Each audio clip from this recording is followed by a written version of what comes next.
So we're just getting ready to go back on tour and kind of take the new album out there and start kind of seeing how people react to it. Because, like you said, the reaction to "Love Me" on the record has been amazing. Yeah, really great. Mm. And what was the fan reaction like? Like, so when you know, because your fans are so dedicated and they're intense and they're quite OMG Ruffle oriented. Yeah, it was. There was a lot of OMGing going on. We were quite, I think we wanted that. We wanted, like I said, I think I said this when I was in this very room last week, that the one thing we wanted to make sure that if we were gonna have such a kind of dramatic evolution, it needed to feel natural and needed to feel like the only kind of conclusion that it could have been.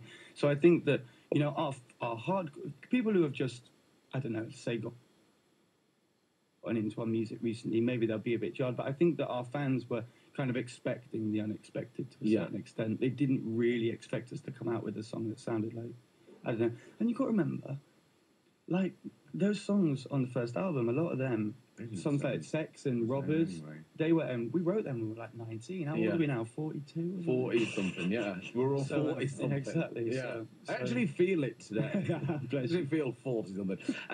Because that album was so successful, it was huge as well, and number one. How was it going to do number two? Because the interest is there. Was it a different frame of mind? Whereas the first time...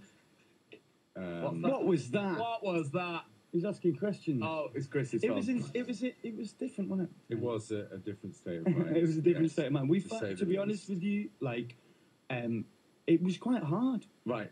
When we first came off tour, and remember we got like an award or something for the busiest band of the year. We'd done like 200 and something shows in a year, 2014, whenever it was. And after coming off that, kind of, it's such an intense life experience, and trying to channel all of that, and then all of the pressure and stuff like that. Me and Georgie in particular found it quite difficult, and it took us a while to get everything sorted in regards to the record. But then once we hit a stride, we realised that embracing those kind of times in your life is what makes great art, right? So it's been... the cliche is like, difficult second album. But I think... It is difficult, is what we're saying. Yeah, it's really hard. The thing that fundamentally makes it so different is that on the first album, you're like, oh my God, someone wants to make our album. This is really exciting. Yeah. We're just going to go and do it.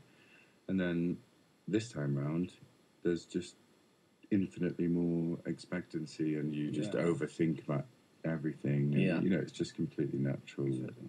You're thinking about what people are going to think instead of just being excited because you're in a recording studio. Yeah. It's pretty much as simple as that. So we forgot about all that and locked ourselves away for 4 months and came out with something that was genuinely about the truth. That's all.